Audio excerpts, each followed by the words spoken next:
you solemnly swear affirm that the testimony you're about to give shall be the truth, the whole truth, and nothing but the truth? That's right. Please have a seat. Thank you, Your Honor.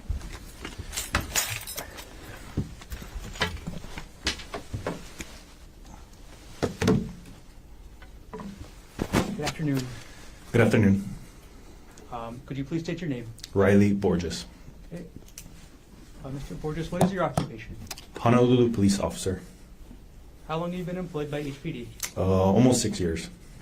Were you employed and on duty on March 24th, 2025? Yes. On that date, what was your assigned unit? I was part of the Criminal Investigation Division, Strategic Enforcement Detail. And at around 12:45 p.m. on March 24th, 2025, where were you dispatched to? I was dispatched to a hiking area known as the Palipuka. And what area is the Palipuka located in? It's located off of Pali Highway on Nuuanu Pali Drive. And before you get to the puka, do you got to go to the lookout? Yes. When you got to the area that day, what were you asked to do? I was asked to canvass the area, the forestry area, to look for the suspect or evidence or anything that stuck out to us. When you say you were looking to canvass for the suspect or evidence, what was the primary objective? Primary objective for myself and like our small unit was to look for the suspect. Did you actually go up the Palipuka trail? Yes. How far up the trail did you go? I went all the way to the Puka, which is approximately about a 20 to 30 minute hike if you're going pretty fast. And can you describe the trail and the condition of the trail up to the Puka? Yes, it's all dirt, some grass, loose footing, areas that have a steep incline. There's some areas that previously people tied up ropes because it's very steep to get up there. And then some areas where it's very narrow, that the cliff is right to your right. Which side, when you say it's to your right, is it the windward side or the town side? It'd be windward side. And do you know how big the cliff was? I would say approximately close to 1,000 feet. And when you were up there that day, what was the wind level like? It was very windy. What was the terrain, you mentioned that you hiked up to the Puka. Did you canvass any other areas as well? Yes. Okay, what areas were those?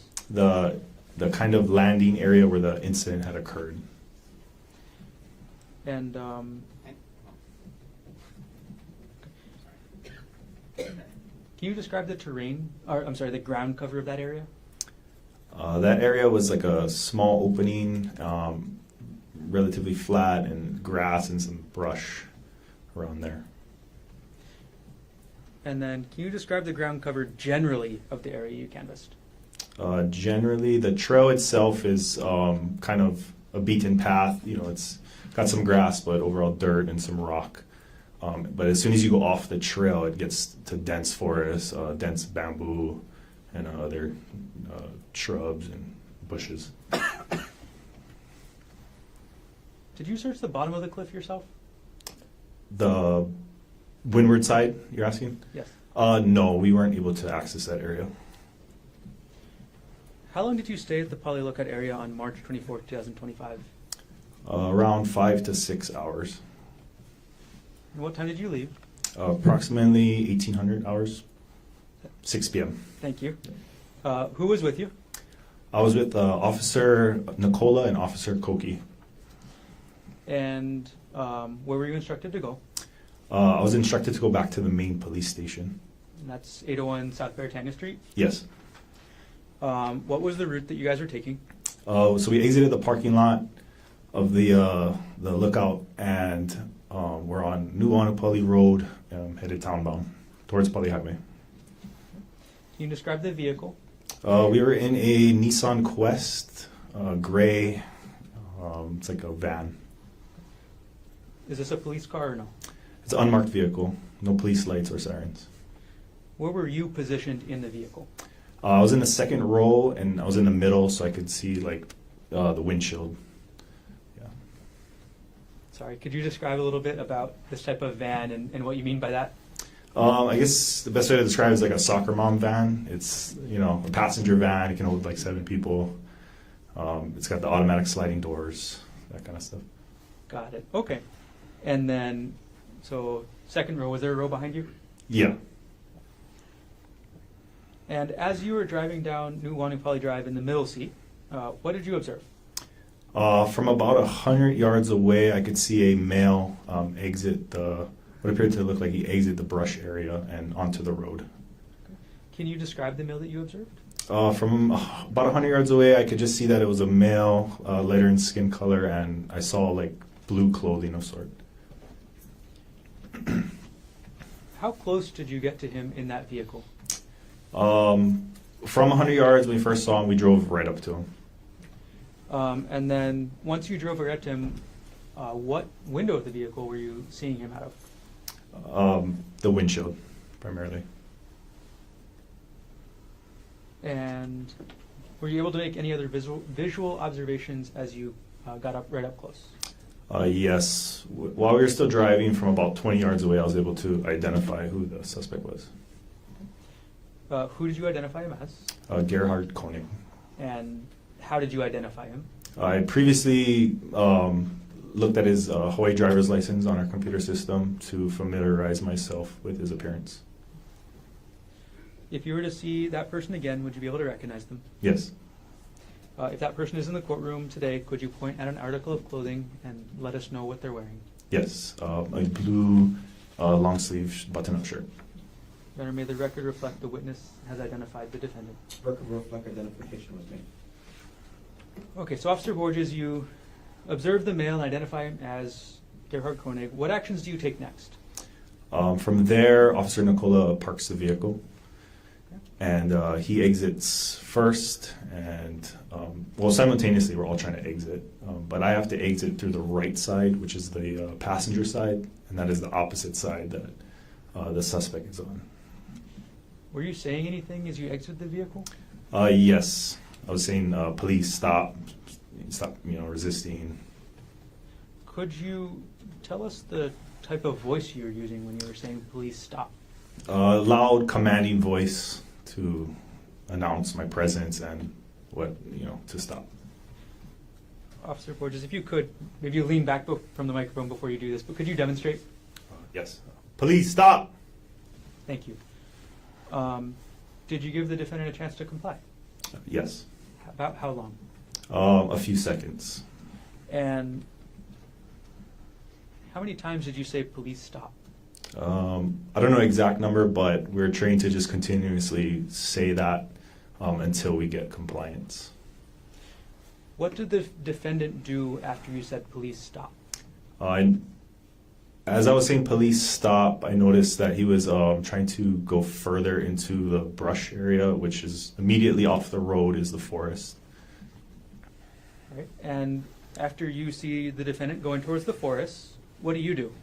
That's when, at that time, I'm still on the passenger side trying to wrap around, and I briefly break visual contact, and by the time I come around, that's when I see Officer Nicola close to the suspect. Okay. When you say you break visual contact, what does that mean? Just in the actions of me getting out of the van and having to run around I momentarily lost the visual of the suspect. Got it. So like as you were exiting out the passenger side, you couldn't see him? Yes. Okay. So you mentioned Officer Nicola. Was anybody else pursuing the defendant at that time? Yes, Officer Koki. Who got to the defendant first? Officer Nicola. Did you see Officer Nicola and the defendant's first contact together? Not the first contact. Okay. Can you describe what you saw as you came around the vehicle? As I came around the vehicle, Officer Nicola and the suspect, they were already on the ground, and Officer Nicola was attempting to detain or subdue the suspect. And what did you observe the defendant doing as Officer Nicola was trying to detain him? He was on the ground, flailing his arms, kicking his legs, trying to move his body. Well, was the defendant doing anything with his arms? Yes, he was. In addition to flailing it, he was tucking it under his chest area while he was prone on the ground. Did you have any concerns over seeing the defendant tuck his arms under his chest area? Yes. What were you concerned about? I was concerned that the suspect would be reaching for his waistband, which is a common area that people, hide tools or weapons of such. Okay, so after you see this, can you explain the steps that you took? Yes. So by that time, Officer Nicola, Officer Koki were trying to subdue the suspect. I went around to kind of his legs area and just tried to take a hold of his legs and hold it down. Was that able to work? Not initially. We were able to keep him on the ground, but we're still trying to restrain him. Okay. Sorry, maybe I should rephrase that. When you grabbed the defendant's legs, were you able to gain control immediately? No. Okay. What was the defendant doing at that point? That point, you could still feel his body resisting our movements to get him into a handcuffing position. Can you explain then, after that point, the steps that you used to help detain the defendant? So I attempted to grab his arms, but because they were tucked, I wasn't able to grab it. So I delivered a few strikes to his right thigh. And did you refer to those strikes as muscle dysfunctional strikes? Yes. Okay. Can you explain what those words mean? Yes. A muscle dysfunctional strike is a strike used on a part of the body, on the muscle, so that it kind of gives the muscle a stun and you're not able to use it for a few seconds. And where did you deliver those muscle dysfunctional strikes? To his outer thigh area. As you were delivering these dysfunctional strikes, were you saying anything? Police, stop. Were you telling him anything else? Stop resisting. Did you tell the defendant what to do with his hands? Place them behind his back. So as you were telling the defendant to stop resisting and to place his hands behind his back, did that work? No. So after you've now done the muscle dysfunctional strikes, you told the defendant to place his hands behind his back, what was your next step? The muscle dysfunctional strikes weren't working, so I switched to more of a pain compliance type of strike. And what's the difference between the muscle dysfunctional strike and the pain compliance strike? The pain compliance strikes are going to target areas such as your ribs. That is so. When you deliver those strikes, you can feel the person kind of lose the will to fight, is what it's called, and they'll. You can feel their level of resistance decreasing. And where did you deliver the pain compliance strikes in this case? To his ribs, right side rib cage. And how many of those strikes did you deliver? Approximately 2 to 3. Were those effective? Yes. So after those pain compliance strikes were effective, did the defendant continue resisting? Very slightly, but we were able to get his arms behind his back. Ultimately, was the defendant apprehended? Yes. Who actually conducted the arrest? The arrest was made by Officer Nicola. Sir Borges, what were you wearing that day? I was in plain clothes attire, which is sort of like a tactical long pants, a plain T-shirt, and a badge on a lanyard around my neck. When you say tactical, is that like military style? It's plain in color, but it's like a 5'11" type of pants, if you're familiar with that. Sir Borges, how tall are you? About 6'3". And on that date, March 24th, 2025, approximately how much did you weigh? 235 pounds.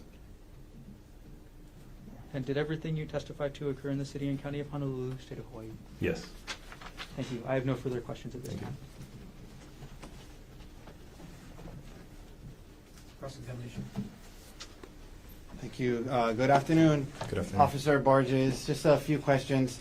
So you mentioned unmarked vehicle, correct? Yes. No sirens, no HPD sign, soccer mom type of van, yes? Correct.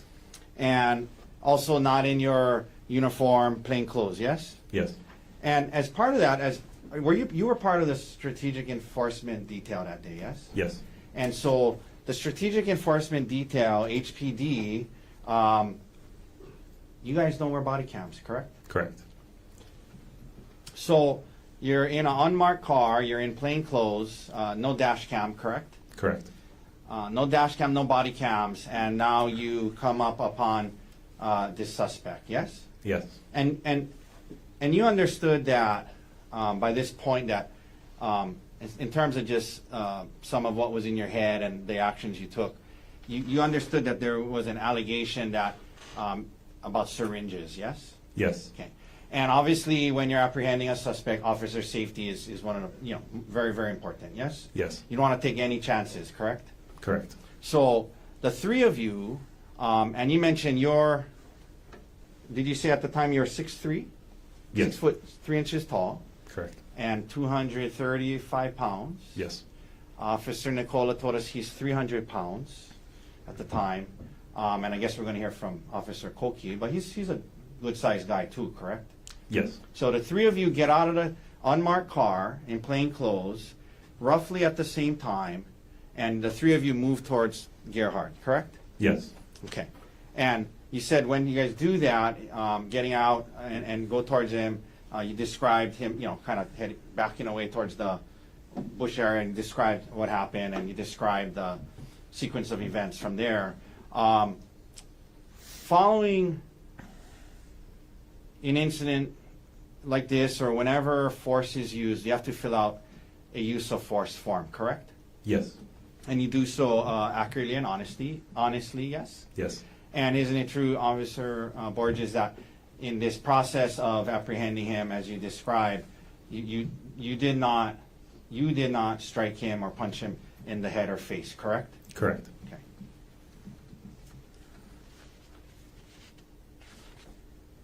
One second.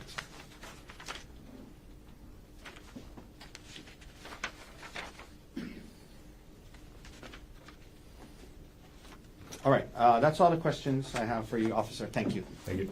Can you redirect?